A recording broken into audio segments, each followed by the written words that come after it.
Hi, everyone. Sorry, I was showing you. Hello, hello, hello. Here we are. Gail and Neil are back this week, not watching us on live. Karen's with us. She's not in the room right now. Joe and Dorothy and Paul. So it's great to have you all here. And for anybody who's joining us, nobody's with us, right? Oh, somebody just showed up. Hello, whoever just showed up. And then as you watch during the week, I hope it's helpful for you. We are oh yes, Mr. Goldsworth's coming armed. This has nothing to do with Mark. Nothing to do with Mark. It has to do with the reading of John. Our John reading Yes. tonight. Oh, yes. So I'm confused. Okay, hold on. Let me get everybody up to speed. So we heard just in worship, we heard the reading from the Gospel of John that is appointed for Reformation, and that is when Jesus looks and says, if the Son makes you free, then you are free indeed. And there's a whole back and forth with some Jewish people who are like, what do you mean? We're not slaves. Go ahead. Abraham was here, right? Moses was here, right? That's correct. I got a problem there. So that's all I got to say. All right. So Neil pays attention and he says, wait, if they're Jewish and they've never been slaves to anyone, what about the whole Egyptian slavery thing? Exactly. Right? Yes. I don't know. Okay, good. Carry on. Maybe some of them stayed behind. Yeah, I don't know. So I can't answer that for Thank you. you for making me not think I was crazy. You are not crazy. I actually, the other day when I read it, I was like, really? Like, I can think of when you were slaves. But maybe they were being literal, like we. Yeah, we. Yeah. Like. But they made a big thing because we're. Let's move on to Mark. Yeah. So we are looking at Mark's Gospel, and tonight we're doing chapters 11, 12, and 13. 11, 12, and 13. So 3 actual chapters, 11, 12, and 13. Now, a little addition to our room, besides the fact that it's tidy, is our new map. Wow. Let me turn you around so that you can see our new map. So there's our new map, and there's Paul Goatnower. So there's our map. Say hi, Paul. Hi, Paul. I knew it. So there's our new map here. I got tired of not having a map for us to be able to look at. And so this is a map of Palestine in the time of Jesus, or ancient Israel in the time of Jesus. And so you can, if you stop by the church here, you can take a look at that map that's on the wall. And what I really like about it is the poster that was up there before had the temple in it, and this one still has the temple and also Old City Jerusalem. So that's it. We don't lose, we merely gain. So yes, and Neil has sufficiently oohed and awed over the tidiness. I haven't gone to the back room yet. Oh, well, you can't ooh and ah over that yet. That's not quite emptied out yet. Yeah. So tonight, chapters 11, 12, and 13, what I'm calling part 5. And this is Jesus in Jerusalem. So for a while now, Jesus has been moving towards Jerusalem in Mark's Gospel. And now Jesus gets to Jerusalem. Now, did anybody notice anything as you were reading chapters 11, 12, and 13 for this week? If you did, what might you have noticed? We'll have to spend some time on chapter 13. We will spend mini apocalypse. Yes, the little apocalypse. That is just, Yeah, we're going to spend a little time on the little apocalypse, but we will spend some time. Yes, we will. Yes. I have a question. Oh, I know it's covered. Chapter 12, it says 29. Which commandment is the first of all? Jesus answered, the first is, Hear, O Israel, the Lord our God, the Lord is one. You shall love the Lord. your God with all your heart and with all your soul and with all your might. Yes. And then the second is, you shall love your neighbor as yourself. Mhm. Did I get those confused in the past? I don't know. Confused with what? Well, I don't know. I guess I Did you think they were reversed? thought they were reversed. Yes, no. The Okay. first has always been love the Lord your God with all your heart, your soul, your strength. First commandment. But then I guess the hero Israel. Oh, well, that's from Deuteronomy. That's from the Bible It's school. the Shema. Yes, it's and hear, O Israel, the Lord. What are you doing, Mr. Goatnower? Reading. You're so close. I thought you had cataract have the new surgery. glasses. Well, but Yeah.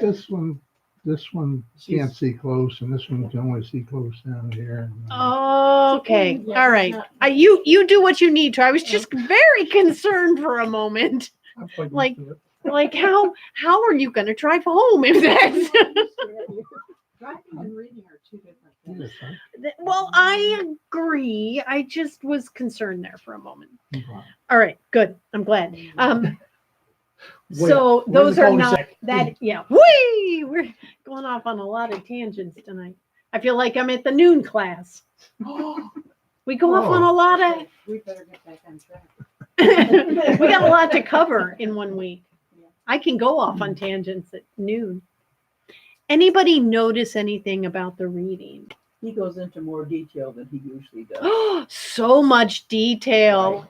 Right. Isn't that interesting? Had you ever noticed that before? No, Yeah. no, just since we've been talking about it. Yeah. So these chapters all of a sudden have a ton of what I like to call narrative detail, Mhm. right?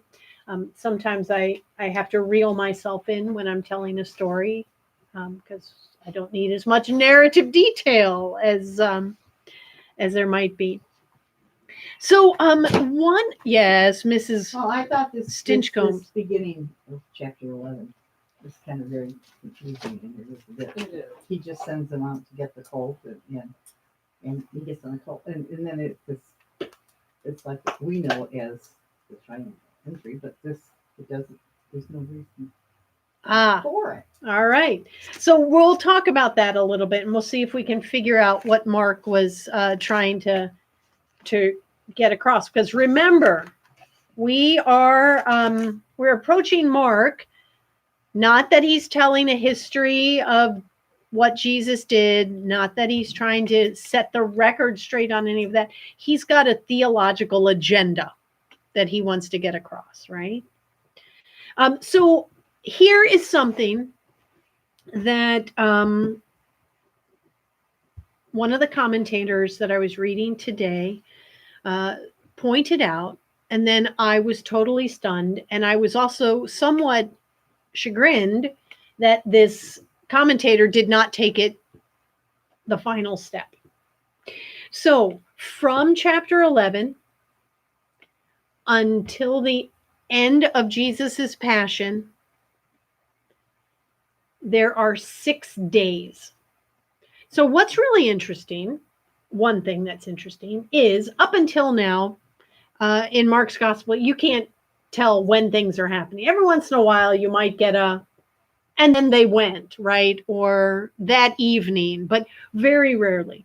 Well, here it is. It's we're going to step through it right now so that you can see what I'm talking about. So 11:1, right? When they were approaching Jerusalem at Bethphage, right? And then if we jump to 11:12 on the following day, okay? So we have day 1, and then we have on the following day, day 12, and then at 19, and when evening came, okay? So there's the end of day 2, right? So then in the morning, Well, the future is there. right? That's day 3. right? In the morning. That's day 3. And that day 3 goes all the way to 14:1, Wow. right? Oh, that was a long day. It was a really long day. A lot happened in that day. 14:1, it was 2 days before the Passover. Okay, so now we have another, so now that's day 4. Right? And then in 17, when it was evening. So there's day 4, from 14:1 through 14:17. Okay? That's the end of day 4. That's, wait a minute, day 1, 2, 3. Yes. Or is that day 5? That's day 5. That's the end of day 5. Yes, 17, end of day 5, right? Did I do something wrong? I only got 4. I don't know. Okay. 11:1 is day 1. 11:12 is day 2. 11:20 is day 3. 14:1 is day 4. Okay. And then 14:12. Ah, there we Is the go. end of day There 4. we go. No, sorry. I skipped over one verse. 14:12, that's where it is. That's where day 5 is. 14:12 on the first day of unleavened bread. So now it was 2 days before, and now, okay. And then day 6 is 15:1. As soon as it was morning. So day 6, and then day 6 takes us all the way up through the cross.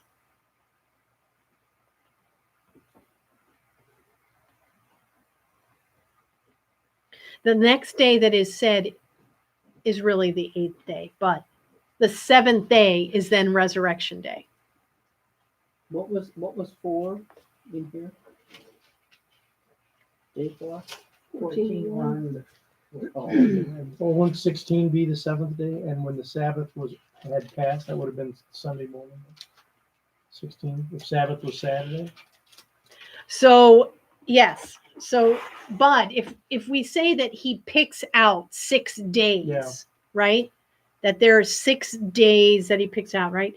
Resurrection day is then the 7th day, Mhm. which of course we all know that 7 is a Magic. super magical, freaky, mystical number, right? Oh, someone else joined. Hello, whoever joined. So really interesting. Plus the 7th day is when God rested. And here now all of a sudden, Mark has God doing something that is far from resting. Really very interesting. Really very interesting. 1/3 of Mark's narrative is devoted to a few days.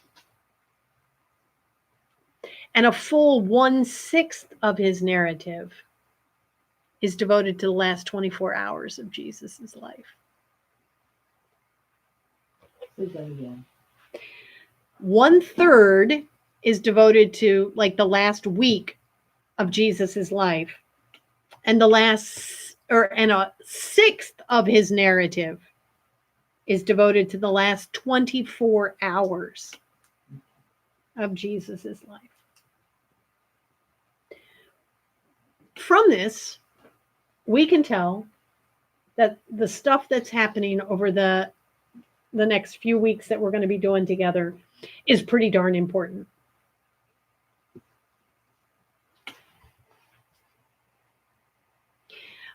Also, lots of place names are going to pop up, especially once we get to the Passion, which is next week.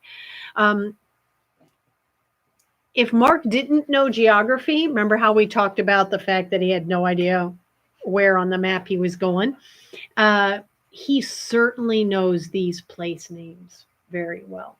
So this is a story that Mark knows very well because he gets those names and he gets them quote unquote right.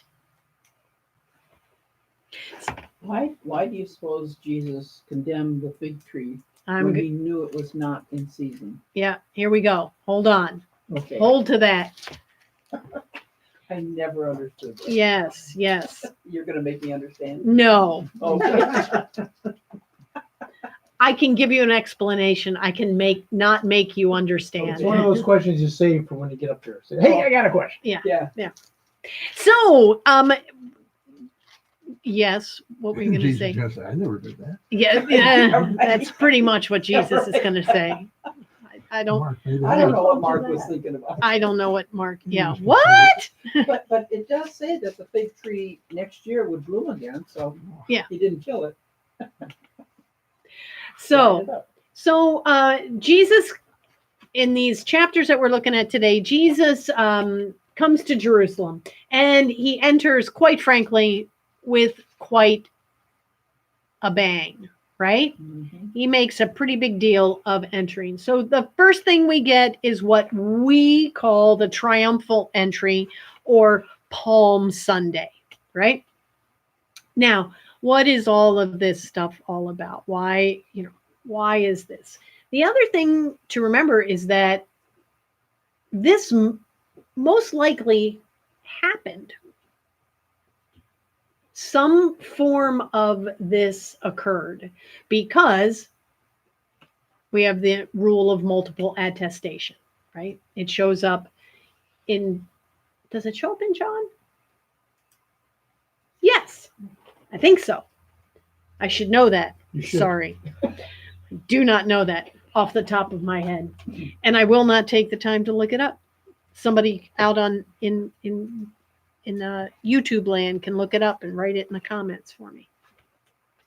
So Jesus comes riding in. This is royal imagery. Up until now, Mark has not been interested whatsoever in any sort of royal imagery, but Mark does put this narrative right in there.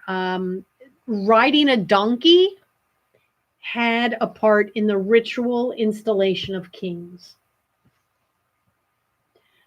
Which is weird for us. We would like a magnificent horse, but in ancient Israel, it was donkeys because they didn't have magnificent steeds. They had donkeys. Donkeys do better in the desert. Yes. Yeah. The chant, Hosanna, blessed is the one who comes in the name of the Lord, is from Psalm 118.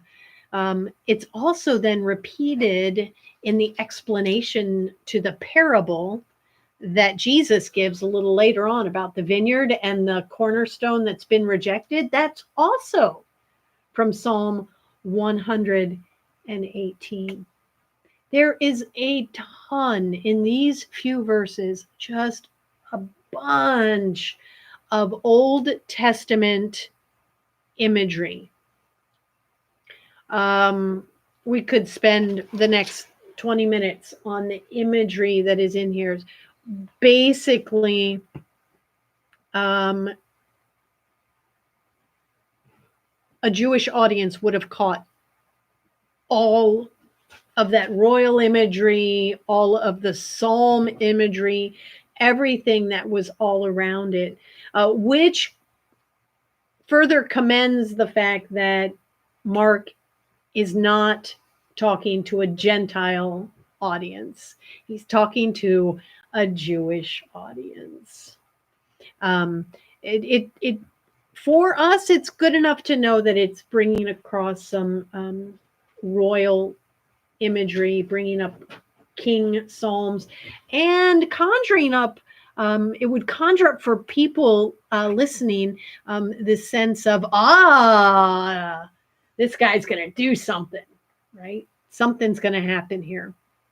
Unfortunately, what's going to happen is they're going to be disappointed because he's not going to act like a conquering king entering through the gates. He himself will be, in a sense, conquered, which is much different than what this royal imagery of him riding in will be.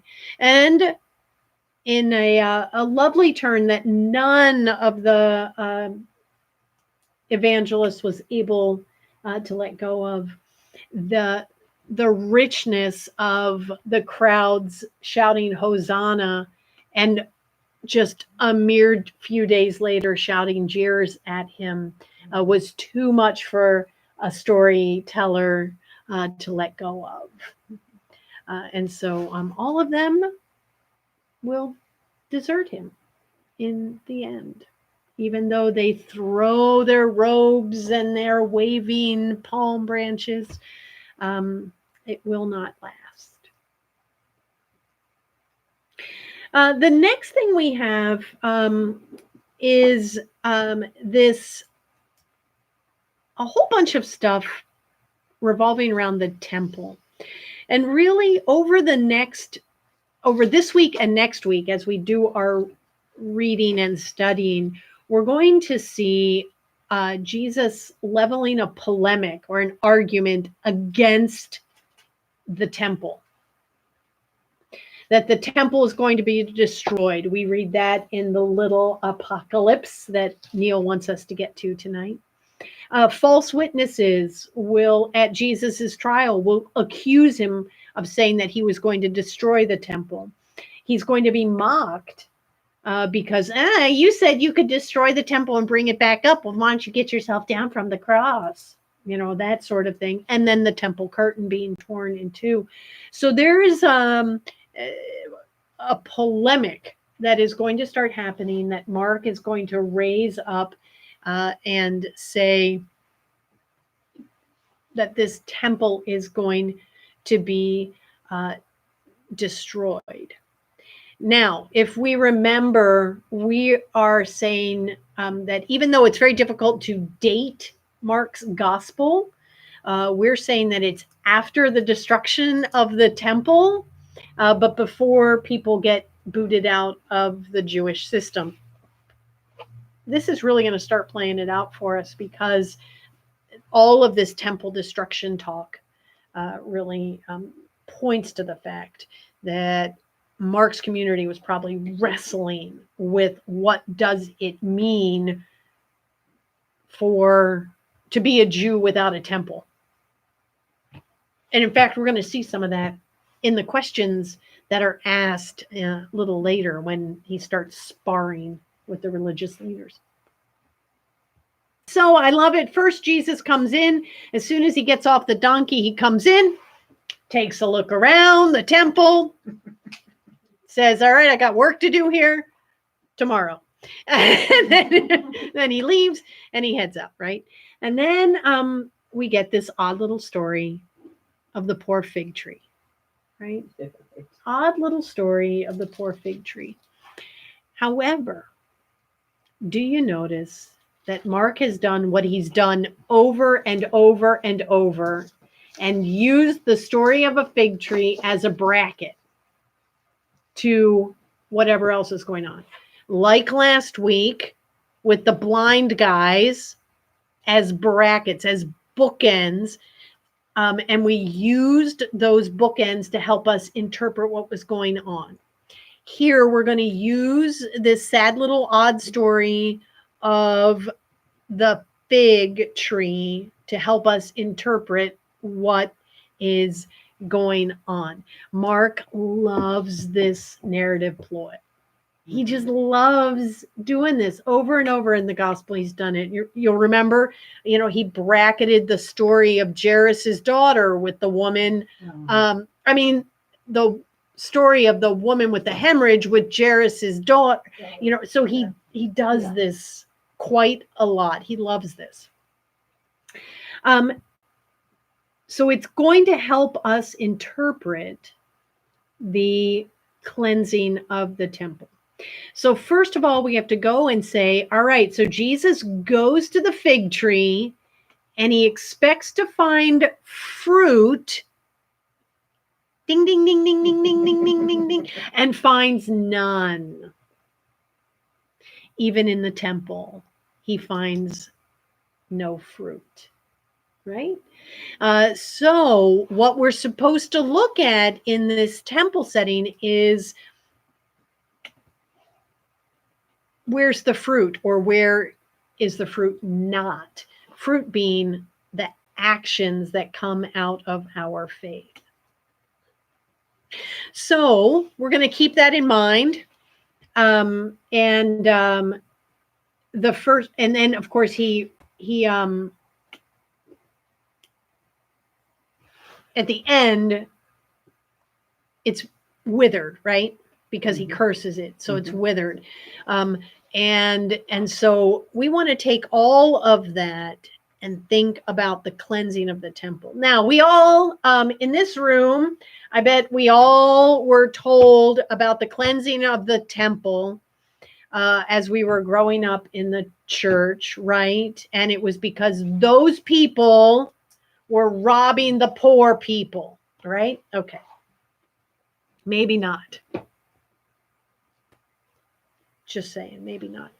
So first, the first passage that is cited, let's see, where am I? 11:26. My house shall be called a house of prayer for all the nations, right?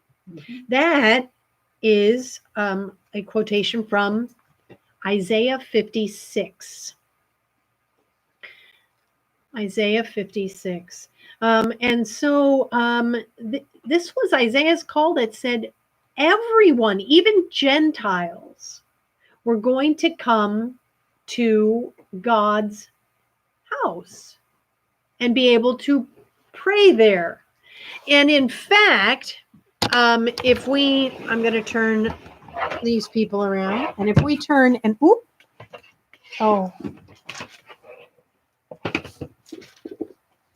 right, sorry, YouTubers.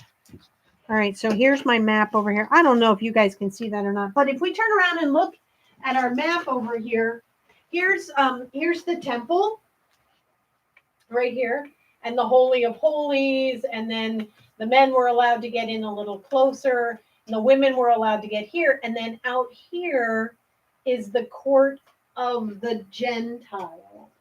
This is where non-Jews were allowed to be. This is also where all the money changers and the sacrifice sellers, the turtle doves, you can buy your 2 turtle doves and a partridge here in this. And so it's quite possible that Jesus was rebelling against them because they were taking up all the space.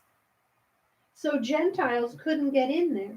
So it's quite possible Jesus was like, this, it's supposed to be a place where even Gentiles can come and pray, but you've blocked them out with all your tchotchkes, right?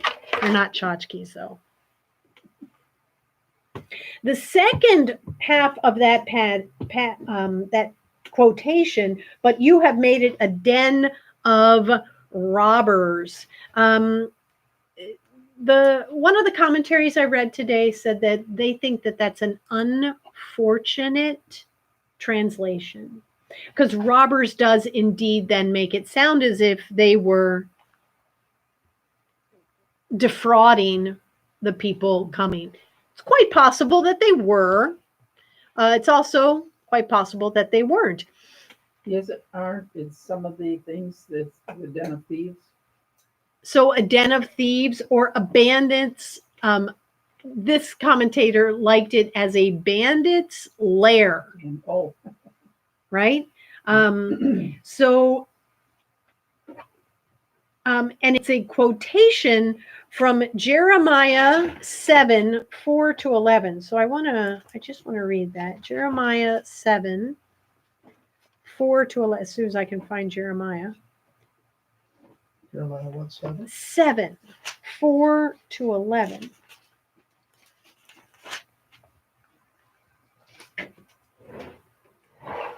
I've got so much stuff in here. I don't think I can- All right, so here it is.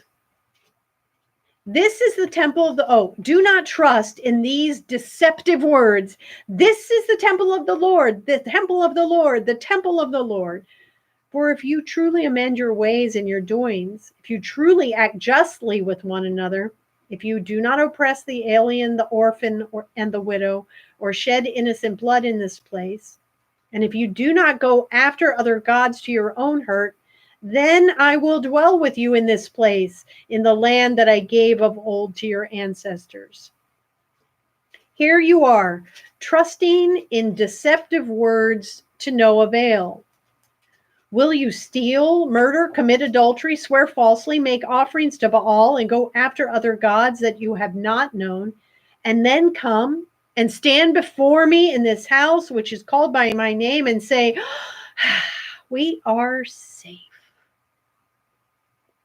So basically, Jeremiah is saying, listen, if you do all these good things, all this fruit, right? Because we're still thinking about those figs, all this fruit, then I'm with you.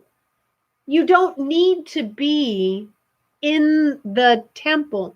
And certainly, if you're going out and you're stealing and you're doing all these, rotten fruits, if you will, then don't be coming in here and going, oh, here we are in the temple. We're safe.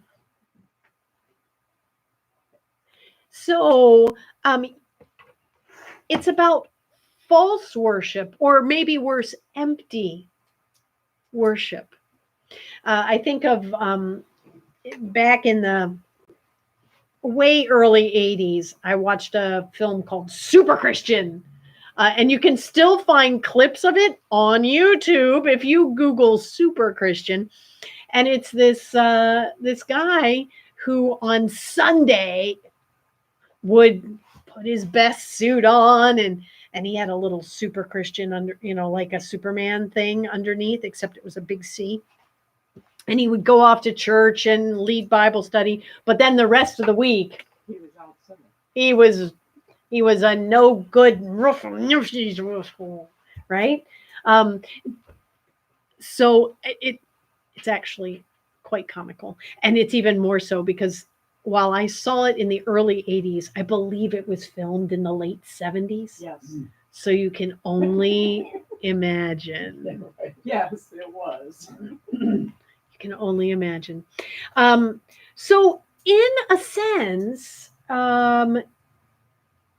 here it marks Jesus is saying, listen, it doesn't matter if we have a temple or not, because when we're producing fruit, even if it isn't the right season, Oh, okay. right? Even if we're not in the temple, it's not the right season. If we are out in our, God is with us. We don't need the temple. What's also interesting is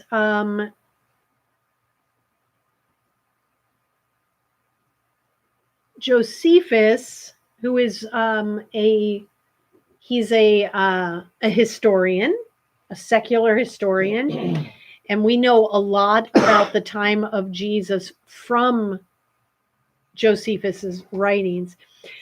There were some Jewish rebels who came in and no, wait a minute. Josephus wrote after Jesus. So he was the historian at the time that the temple fell.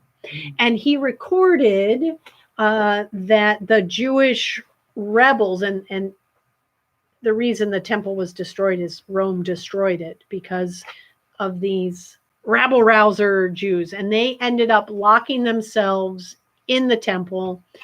And Josephus derisively referred to them as bandits, using the same word, used here to talk about the people that were camped out with their tchotchkes in the court of the Gentiles. Then Mark uses a typical oral sort of way, and he takes a whole bunch of prayer sayings of Jesus and links them all together to get them in.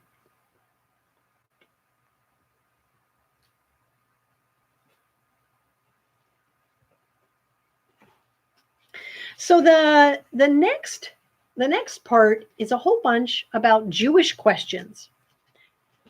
Basically, these are questions that are put into the mouth of the religious authorities, but there are a whole bunch of questions like, can I be a good Jew if I pay taxes? Can I be a good Jew if I believe in the resurrection? So a bunch of these sorts of questions of how to be Jewish in light of what's going on in the world. That even though the temple is gone, Mark has put together this little section here, that even though the temple is gone, there are still ways to be Jewish. Now, what's interesting is that, well, I'll hold on to that. So the first thing, here we are in Mark chapter 11, right? I got to find Mark now again. Mark chapter 11, we're at verse 27. And the first one is about authority. And a whole battalion of authorities come at him, right? He doesn't just get one or the other. He gets the chief priests, the scribes, and the elders. I mean, he's got a battalion of authorities coming at him. And they ask him a question about, by what authority are you doing this? And he's like, all right, I'll tell you if you answer me. And their fear, of course, they're afraid if they do this, then the crowds will get them, right? And then if they do the other, then they'll be proving Jesus right. So they're like, we don't know. He's like, okay, then I won't tell you either. These series of things end up being a bunch of zingers against the temple authorities. Again, along those shame honor lines. Then Jesus is like, all right, let me tell you a little story, right? And he tells this story about a vineyard. Well, anytime you talk about a vineyard to a ancient Jewish audience, they're like, oh, he's talking about Israel, because Israel was always the vineyard, right? And so they're, oh, and then of course, doesn't end up so good. Notice Jesus doesn't interpret it. Yeah. They interpret it for themselves. Mark's community would go, oh, we know who the rejected cornerstone is. We're going to be okay, right? Because we haven't rejected that cornerstone. Again, that's Psalm 118. So there at the very beginning of 12 with that parable, they do the interpretation themselves. Once they knew, I love this, when they realized he had told this parable against them, that's on you, right? I'm just telling you a story, man. They wanted to arrest him. Yeah. The next one, it's an age-old question, right? Do we really have to pay taxes? Is there some sort of religious loophole? How do I have to pay taxes?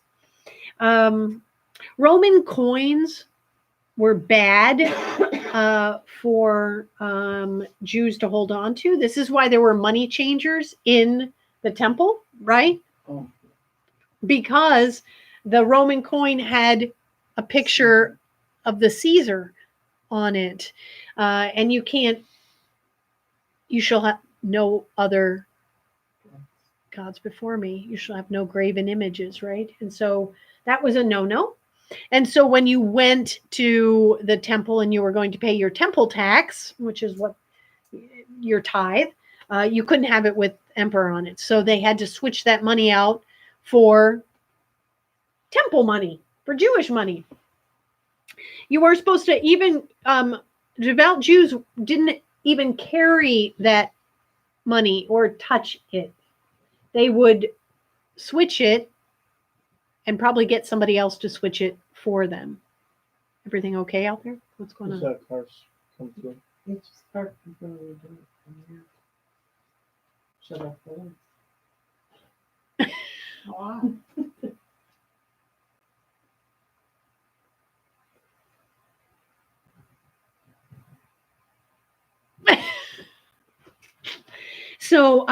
So they couldn't have this. So what's fascinating in this story to me is that they all come to him to trap him, and he says,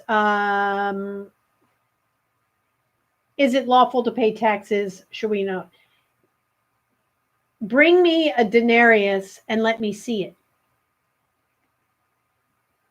So those who are not supposed to carry it isn't God go. So the ones who are not supposed to be carrying it reach in their pocket and pull out, right? I find that very fascinating. So Jesus gives them a very easy way. Yes. Because Jesus can't say no, it's not lawful for a Jew to pay taxes, because then he would be put to death for sedition by the Roman authorities. And if he says, yes, you do have to, there was a whole group of people that were, Listening in. yes, and they were devout Jews who were trying to find ways to buck the Roman system, right?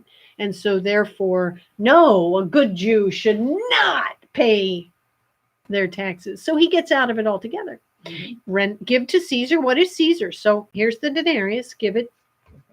Okay. Maybe they just came up to look at some of the stuff on the doors. Give Uncle Sam what's got Uncle Sam's name on it, and give to God the things that have God's name on them, which is everything, right? Right. I was gonna say all our money has God's name on it. Yeah. So do you. So do I, right? So all of us have God's thumbprint, God's signature across us.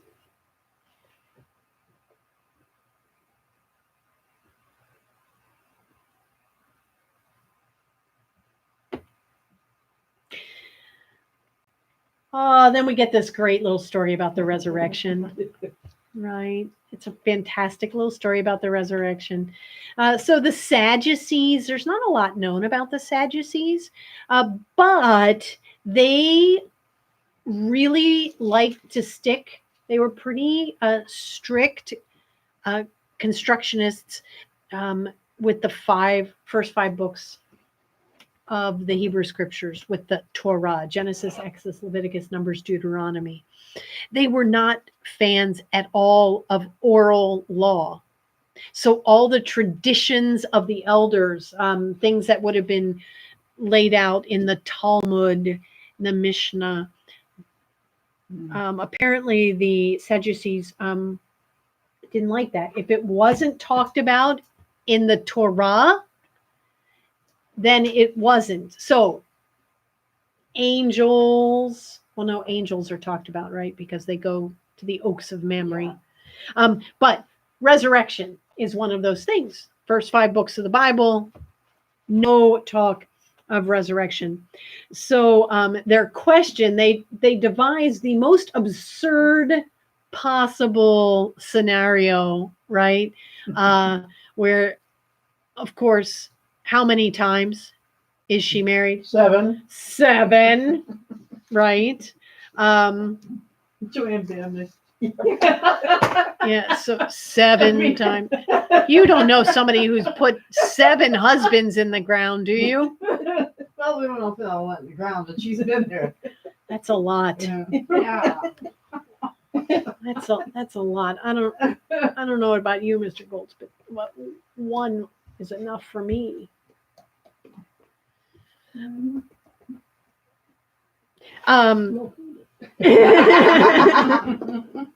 So so resurrection, so they're trying to get Jesus to say that, well, look at how absurd this is. There's no resurrection. Of course, how could there be? Because how would God devise a system which would create this problem, basically?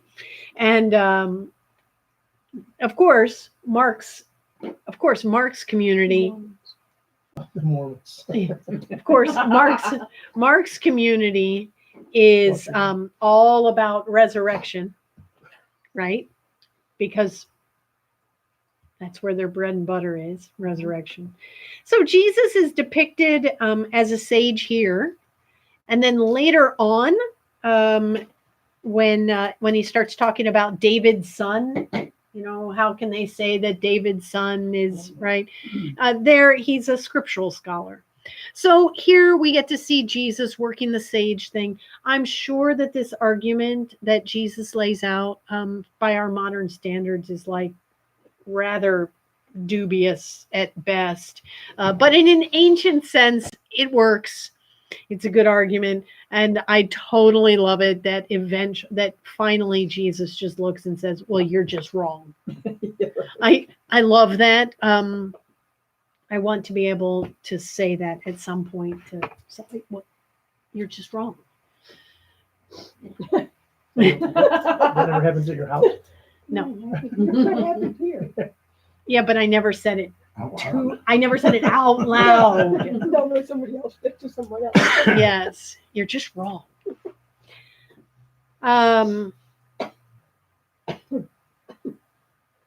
So then we move to 12:28 through 34, and we get this true sacrifice, and you get this scribe that comes up and he's like, Jesus, what's the greatest commandment? And Jesus tells him, and then he turns around and reiterates it, but then he adds, where are we? 12:28.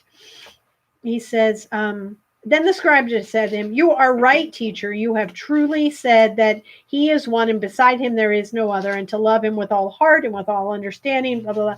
This is much more important than all whole burnt offerings and sacrifices. Now, Jesus didn't say this, but the scribe did. So here is a religious authority saying that loving the Lord your God with all your heart, soul, and mind, and loving your neighbor as yourself is more important than going to the temple to offer sacrifices. At which, if you're a community like Mark's, where the temple has been destroyed, you say, phew, right? Is it still possible to be a Jew without a temple? And here Jesus says, yes. Well, Jesus doesn't. The scribe does, right? But then Jesus has to come along and say, he has to come along and say that beware of the scribes. Now, a scribe was just good to him, but then he has to turn around and be all nasty. Jesus. Right? So watch out, because they like to hold the best places. And then he contrasts the scribes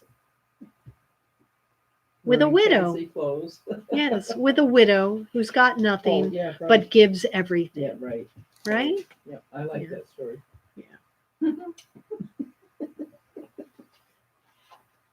All right, in the last 6 minutes, the little apocalypse. A little about apocalyptic literature. The first thing is that apocalyptic literature is meant to be a comfort to people who are in dire straits. So, if you are not being persecuted, if you are not in a terrible cataclysmic flood, or if you are not in the midst of warfare, apocalyptic means nothing to you. It is nothing but confusing to you. Those poor people in California. They feel like they're in an apocalypse right now. That's for sure. Apocalyptic calls into question power structures. So you can see that here playing its work out. And apocalyptic said that God doesn't work through history, which is what most of scripture is, right? Where God is working through history. But every once in a while, we get these apocalyptic inserts. It's kind of like a sub-narrative or a counter-narrative.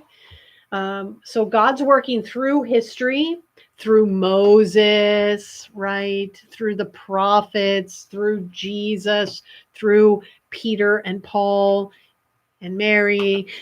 Couldn't resist.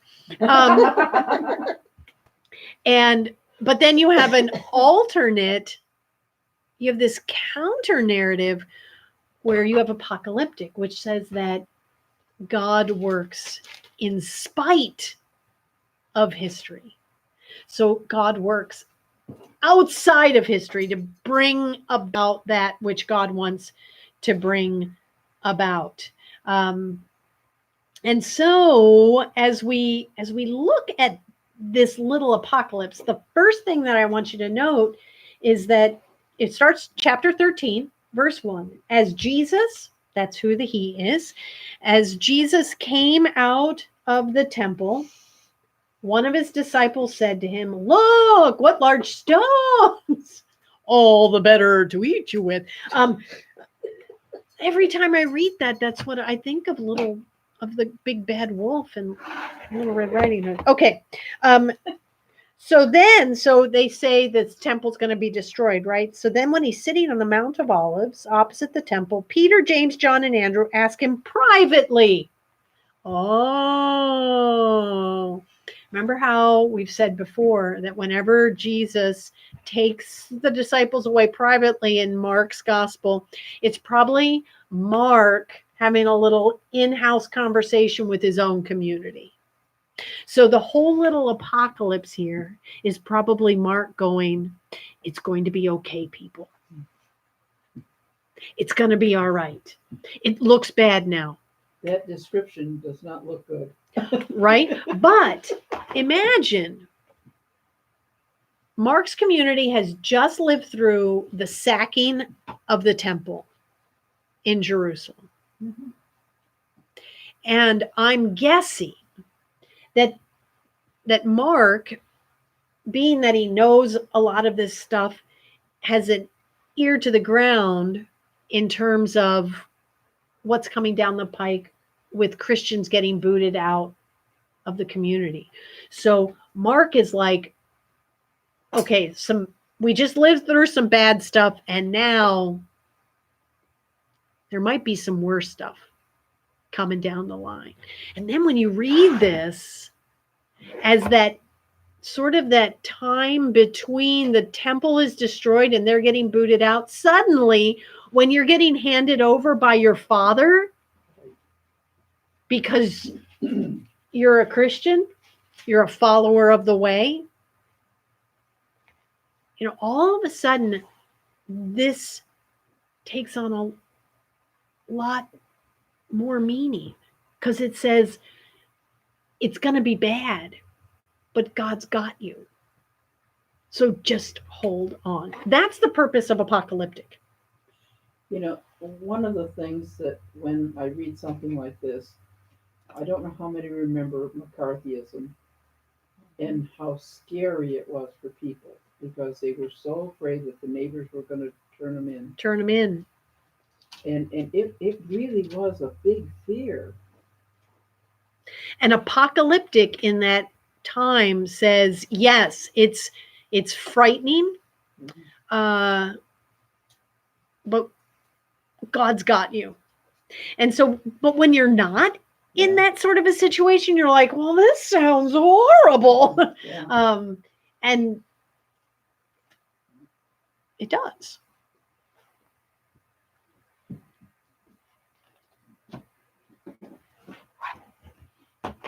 Don't worry ahead of time.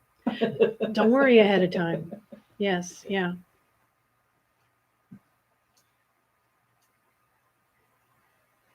Any last minute questions, comments? Yeah, quite a bit. Too much to think about. That's a lot, right? Right. So the next time is Jesus's passion. Okay.